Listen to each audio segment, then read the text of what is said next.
Friends, നമുക്കിന്നൊരു തുണി തയ്ച്ചെടുത്താലോ? അപ്പം ഞാൻ ഈ ഒരു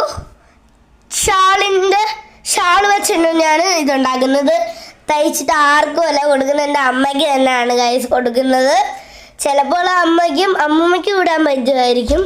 അപ്പം 2 പേർക്ക് ഇടാൻ പറ്റിയ ഒരു നമുക്ക് തയ്ച്ചെടുക്കാം ഗൈസ്. 2 പേർക്കും പറ്റും ഗൈസ്. എന്താണെന്ന് വെച്ചാൽ ഞാൻ അവരുടെ അളവൊക്കെ ഇന്നലെ തന്നെ എടുത്ത് വെച്ചായിരുന്നു. അപ്പം അവർക്ക് അവരുടെ അളവിന് ഞാൻ എടുക്കാൻ പോകണം ഗൈസ്. അപ്പം നമുക്ക് തയ്ക്കാം. കമോൺ. നാളെ ഞാൻ പിന്നെ ഒരു വെള്ള തുണി തയ്ച്ചത് ഞാൻ ഇട്ടിട്ടുണ്ട്. എല്ലാവരും പോയി കാണണേ. അപ്പം ഗൈസ് ഞാൻ തയ്ച്ചിട്ടുണ്ട്. 2 പേർക്ക് ഞാൻ പറ്റിയ, അവർക്ക് കൈ ഉണ്ട് കേട്ടോ. അവർക്ക് കൈ ഉള്ളത് അവരിടത്തുള്ളൂ. അതുകൊണ്ട് ഞാൻ കൈയുള്ള ഒരു ചുരിദാർ ഞാൻ തയ്ച്ചു. 2 പേർക്ക് വിടാൻ പറ്റിയ ചുരിദാറാണ് ഗൈസ്. അപ്പം എല്ലാവരും എന്നെ സപ്പോർട്ട് ചെയ്യണം, ലൈക്ക് ചെയ്യണം, കമൻറ്റും ചെയ്യണം.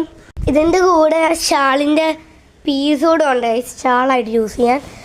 അപ്പോൾ എല്ലാവരും ഇരുന്ന് കമൻറ്റും ലൈക്കും ഷെയറും ഒക്കെ ചെയ്യണം, സപ്പോർട്ടും ചെയ്യണം. Okay, thank you very